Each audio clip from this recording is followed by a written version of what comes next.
आज की इस वीडियो में हम लोग ये समझेंगे कि अगर मसूड़े में किसी भी रीजन से कोई इन्फेक्शन होने लगा है, मवाद आने लगा है या फिर मसूड़े में अगर हमेशा से सूजन रहने लगा है तो उसके क्या उपचार है, उसके कौन से ऐसे घरेलू उपाय हैं जिसको कि आप करते हैं और घर पर ही आप इसे ठीक कर सकते हैं। वीडियो बहुत ज़्यादा इन्फॉर्मेटिव है क्योंकि उम्र होते होते या फिर किसी की अगर हाइजीन मेंटेन नहीं होती है तो उन लोगों के कंडीशंस जो है मसूड़े की बहुत ज़्यादा ख़राब होने लगती है।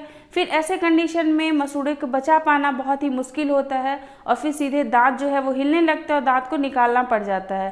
वीडियो अंत तक जरूर देखिएगा। उसके बाद भी अगर आपके मन में इससे रिलेटेड कोई भी क्वेश्चन आते हैं, कोई डाउट होता है तो कमेंट जरूर कीजिएगा, बहुत जल्दी इसका आंसर करेंगे। हेलो दोस्तों, कैसे हैं आप सब। मैं आपकी डॉक्टर ज्योति पांडे। मसूड़े के खराब होने के रीजन जो है वो बहुत सारे होते हैं। बहुत जल्दी इस चीज़ को समझ लेते हैं। अगर आप अच्छे से अपने दांतों को ब्रशिंग नहीं करते हैं तो उस कंडीशन में भी मसूड़े जो है वो खराब होने लगते हैं। ब्रश करते हैं तो दांत की जो बाहर और अंदर के सरफेसेस होती है वो तो क्लीन होती है, लेकिन दांत के जो बीच का स्पेस होता है जिसको हम लोग इंटरडेंटल स्पेस कहते हैं वो स्पेस क्लीन नहीं होने पाता है। उसके लिए आपको प्रॉपर जो है वो फ्लॉशिंग करने की ज़रूरत होती है। तो उस जगह पे अगर कोई इन्फेक्शन होने लगे या उस जगह पे अगर कोई फूड पार्टिकल्स इकट्ठा होने लगता है तो वो प्लाक बनेगा, फिर वो टार्टर बनेगा और वो फिर कैलकुलस में कन्वर्ट हो जाएगा। फिर ये कैलकुलस जो होता है वो मसूड़े को खसका करके नीचे शिफ्ट करा देते हैं और उसी जगह से आपके दांत जो है वो इन्फेक्टेड होने लगेंगे, आपके मसूड़े इन्फेक्टेड होने लगेंगे और उसके बाद मसूड़े से मवाद आने लगेगा। मसूड़े में हमेशा से स्वेलिंग रहेगा और वहाँ पे लालीपन जो है वो बना रहेगा। तो हम लोग इस वीडियो में यही समझेंगे, चाहे आपके मसूड़े कितने भी ज़्यादा डैमेज हो चुके हैं, आपके दांत जो है वो हिलने के कंडीशन में आ चुके हैं या फिर कंटिन्यूअसली मसूड़े को दबाने से मवाद आता है या जब आप सुबह सुबह उठते हैं तो वहाँ से आपको खून महसूस होता है आता हुआ, तो ये सारी कंडीशंस पे ये जो घरेलू उपाय है वो काम करता है। आप इसको ध्यान से देखिएगा, एक एक करके स्टेप बाय स्टेप जो है इन घरेलू उपायों को आप फॉलो कीजिएगा। 15 से 20 दिनों में आपके जो मसूड़े हैं वो स्वस्थ और हेल्दी आपको नज़र आने लगेंगे। सबसे पहला घरेलू उपाय, सबसे पहला जो टिप्स है वो ये है कि आपको 1 गिलास गरम पानी में आधा चम्मच जो है वो नमक मिला लेना। उससे अपने मुंह की अच्छे से कुल्ला करनी है, मुंह में अच्छे से होल्ड करके रखना है और उसके बाद उसको कुछ देर के बाद उसको थूक देना है। ये प्रक्रिया जो है आपको दिन में कम से कम 3 से 4 बार करना है। सेकेंड जो उपाय है वो होता है अदरक के रस का उपयोग करना। अदरक जो है उसके रस को निकाल लेना है, उसको आपको मसूड़े के ऊपर अच्छे से फैला लेना है। फिर नीचे वाले मसूड़े को ऊपर की तरफ और ऊपर वाले मसूड़े के नीचे की तरफ ऐसा करते हुए आपको मसाज जो है वो दिन में कम से कम 2 बार करना है और 2 मिनट का मसाज जो है वो आपको प्रॉपरली करना ही है। आपको शहद का इस्तेमाल करना है, शहद को भी मसाजर के रूप में ही इस्तेमाल करना है। मसूड़े के ऊपर पूरी अच्छी तरीके से उसको फैला लेना है और उसके बाद उसको 10 से 15 मिनट तक छोड़ देना है। उसके बाद गुनगुने पानी के साथ उसको थूक देना है। ये करने से आपके मसूड़े जो है वो बहुत ज़्यादा हेल्दी और स्ट्रांग रहेंगे। जब भी कभी ऐसी कंडीशंस आती है तो आपको कोशिश करना है कि आपको बहुत ज़्यादा हार्ड खाना जो है उसको नहीं खाना है। अगर आप बहुत ज़्यादा कठोर खाना का इस्तेमाल करते हैं तो आपके मसूड़े जो है वो और ज़्यादा डैमेज होते हैं।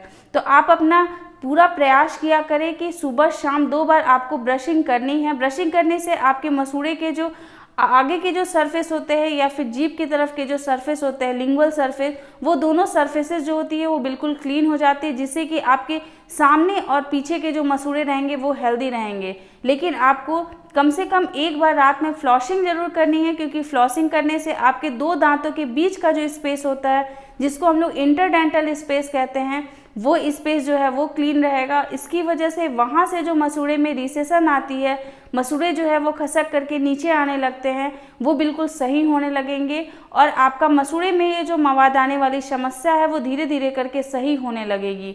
अगर किसी को बहुत ज़्यादा प्रॉब्लम हो रही है, मसूड़े बहुत ज़्यादा इन्फेक्टेड है, बहुत ज़्यादा मवाद आ रही है, तो फिर ऐसे कंडीशन में नीम की पत्तियों को इकट्ठा करना है और उसको अच्छे से पेस्ट की तरह उसको बारीक कर लेना है। उसमें थोड़ा सा हल्दी, थोड़ा सा नमक जो है वो मिला करके और थोड़ा सा उसमें ऑलिव ऑयल या फिर नारियल का तेल ये मिला करके एक पेस्ट की तरह कंसिस्टेंसी में उसको ले आना है। और उससे अगर आप चाहे तो आप ब्रशिंग भी कर सकते हैं और उससे आप अपने मसूड़े के ऊपर मसाज भी कर सकते हैं। इस लेप को आप 15 मिनट तक अपने मसूड़े पे लगा के छोड़ दीजिए और उसके बाद उसको अच्छे से पानी से धो लीजिए। ये करने से भी आपके मसूड़े जो हैं वो बहुत ही ज़्यादा सही होने लगते हैं, उसकी लालीपन जो है वो बहुत हद तक सही होने लगती है। ऑयल पुलिंग करना भी इस कंडीशन में बहुत ही ज़्यादा फायदेमंद होता है, क्योंकि ऑयल पुलिंग करने से आपके 2 दांतों के बीच में जो टार्टर इकट्ठा हो रहे हैं वो टार्टर भी धीरे धीरे करके वहाँ से हटने लगते हैं। इसके लिए आपको तिल का तेल या फिर ऑलिव ऑयल या फिर सरसों का तेल या नारियल का तेल, कोई भी तेल को 1 चम्मच मुंह में पहले लेना है, उसको होल्ड करके रखना है कुछ देर तक, उसके बाद उसको थूक देना है। ऐसे ही 2-3 चम्मच जो है ऐसे तेल का इस्तेमाल करना है सुबह सुबह खाली पेट जब आप इसका इस्तेमाल करते हैं, तो इससे भी आपके मसूड़े जो है वो बहुत ज़्यादा हेल्दी बने हुए रहते हैं।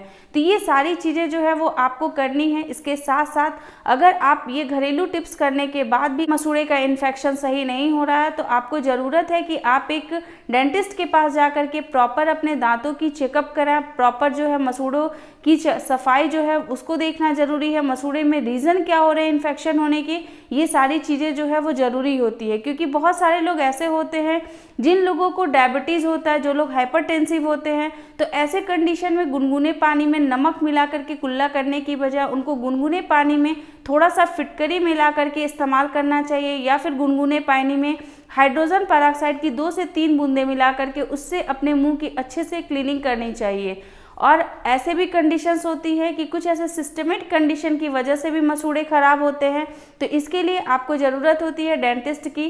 तो कोशिश किया करें कि हर 3 से 6 महीने में एक बार अपने डेंटिस्ट से विजिट ज़रूर करें। और अगर आपको कोई ऐसी इनिशियली प्रॉब्लम स्टार्ट हो रही होगी तो भी आपको डेंटिस्ट आपको वहीं पे रोक देंगे, वहीं पे आपको अवेयर कर देंगे। और आपको होने वाली जो ये बड़ी प्रॉब्लम होती है, जैसे कि गम ब्लीडिंग की प्रॉब्लम, या फिर जिसको हम लोग पायरिया बोलते हैं उसकी प्रॉब्लम, बैड ब्रीथ की प्रॉब्लम जिसको हेलिटोसिस बोलते हैं, ये सारी चीज़ें से आप बच जाते हैं। इसके साथ साथ आपको अपने डाइट का भी ख्याल रखना चाहिए। बहुत ज़्यादा ऑयली चीज़ें, बहुत ज़्यादा तली भुनी चीज़ें, बहुत तीखा चीज़ें, इन सारी चीज़ों का उपयोग करने से आप बचें और हेल्दी और स्वस्थ डाइट लें और अपने मसूड़े को मजबूत बनाएं। आई होप कि आपको ये वीडियो समझ में आया होगा, अच्छा लगा होगा। अच्छा लगेगा तो लाइक ज़रूर कीजिएगा और ऐसे फैमिली और फ्रेंड के साथ शेयर जरूर कीजिएगा जिन लोगों को मसूड़े से रिलेटेड कोई भी प्रॉब्लम होती है। आप लोगों के साथ हर छोटे से छोटे इन्फॉर्मेशन को शेयर करते रहेंगे, लाते रहेंगे नए नए वीडियो। तब तक के लिए अपना ख्याल रखिएगा, अपने आसपास के लोगों का ध्यान रखिएगा। Take care, bye bye.